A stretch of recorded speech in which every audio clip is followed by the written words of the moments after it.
ప్రొద్దుటూరు నియోజకవర్గం విషయానికి వస్తే మీరున్న టైంలో ఎమ్మెల్యేగా ఎన్ని స్కూల్స్, కాలేజెస్, విద్యా సంస్థలు అన్నీ కలిసి హాస్పిటల్స్ కానీ ఎన్ని తీసుకువచ్చారు? ఇప్పుడు రాచమల్లు గారు వచ్చిన తర్వాత ఎన్ని స్కూల్స్, హాస్పిటల్స్ వచ్చాయి? ఆయన అడిగాడు ఏం చేసినాడో. ప్రొద్దుటూరు డెవలప్మెంట్ అంతా నా ద్వారా జరిగింది. నేను 2085 నుంచి 2009 వరకు నేను కంటిన్యూగా 25 ఇయర్స్ ఎమ్మెల్యే. మళ్ళీ 2009లో ఓడిపోయినా మళ్ళీ నేను కిరణ్ కుమార్ రెడ్డి గవర్నమెంట్లో నేనే ఇన్ఛార్జి. 2014 నుంచి 2009 వరకు నేనే ఇన్ఛార్జిగా ఉన్నా. కాబట్టి డెవలప్మెంట్ అంతా ఏది డెవలప్మెంట్ జరిగింది అని ఏదన్నా అనుకుంటే ప్రొద్దుటూరుకి నా ద్వారానే జరిగింది. సార్, అయితే మీరు అవినీతిని వ్యతిరేకించే ఒక మంచి మనిషిగా పేరుంది.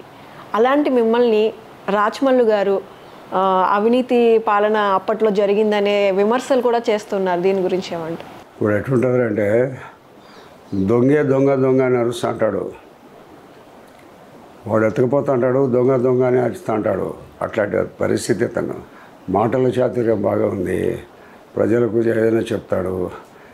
శివుడు, ఈశ్వరుడు, కృష్ణుడు, అమ్మ, నాయన అతను ప్రమాణం చేయని దేవతలు లేరు. నేను ₹1 డబ్బు తీసుకుంటే ఎవడన్నా నేను మా అమ్మకి మా నాయనకి పుట్టలేదంటాడు. అంత దుర్మార్గుడు. అబద్ధాన్ని ఎలాంటి సంకోచం లేకుండా చెప్పేస్తాడు. ప్రజలు అతని గురించి బాగా తెలుసు కాబట్టి ఈరోజు మార్పు కావాలని కోరుకుంటున్నారని కూడా ఇప్పుడు ఆయన ఆలోచించకుండా ఈరోజు కూడా ప్రమాణం నేను ₹1 తీసుకునేట్టు చూపించేవాడైనా సరే అంటాడు. మా తల్లిదండ్రి సాక్షిగా అన్నాడు. సర్వదేవతలు అయిపోయినారు, ఎవరు లేరు దేవుళ్ళు మిగులు. కొత్తదనం కోరుకునే ప్రజలు మీతోనే ఉంటారంటారా? ఇప్పుడు కొత్తగా అని కోరుకునే కూడా మా ప్రొద్దుటూరు ప్రజల పరిస్థితి ఎట్టుంటుందంటే బంగారు, బట్టలు, రకరకాల వ్యాపారం. రాయలసీమలోనే ఒక బిగ్గెస్ట్ కేంద్రం ప్రొద్దుటూరు. చాలా రాయలసీమ నుంచి చాలామంది వస్తూ పోతూ ఉంటారు ఇక్కడ వ్యాపారాల నిమిత్తం. ఆ వ్యాపారస్తులందరూ కూడా మా జోలికి రాకుండా మమ్మల్ని ఇబ్బంది పెట్టకుండా ఉండే వ్యక్తులు కావాలని కోరుకుంటారు. ఇసుక బండి తోలుకుంటుంటే ట్రాక్టర్లలో ఇసుక తోలుతుంటే వాళ్ళని పట్టించేస్తాడు. ఆయన ట్రాక్టర్లోనే తోలుతాడు, వేరే వాళ్ళు ఎవరు తోలొద్దంటారు.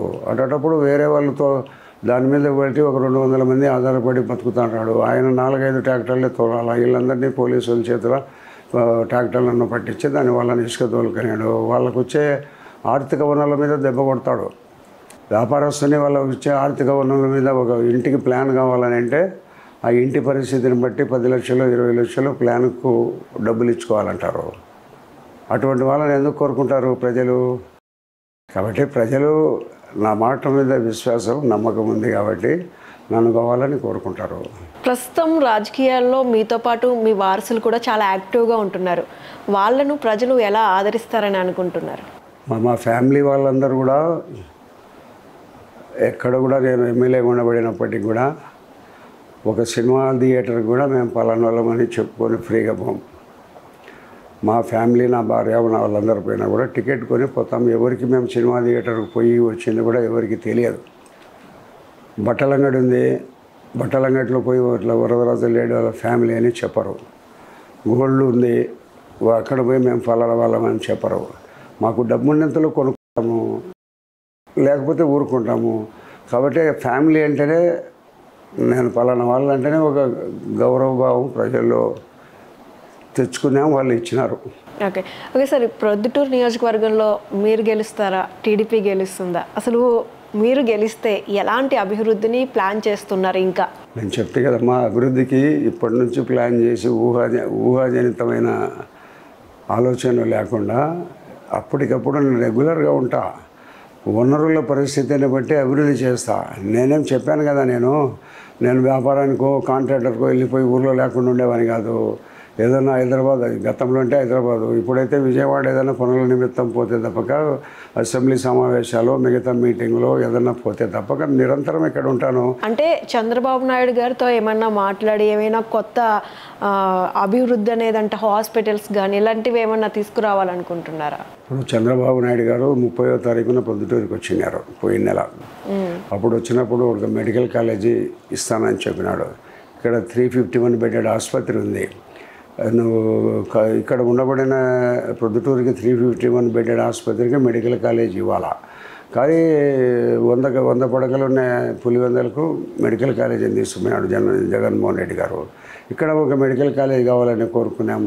ఒక శాశ్వత మంచినీటి పరిష్కారం చేయాలనుకుంటున్నాము. ఇవన్నీ ఆలోచనలు దండిగా ఉన్నాయి.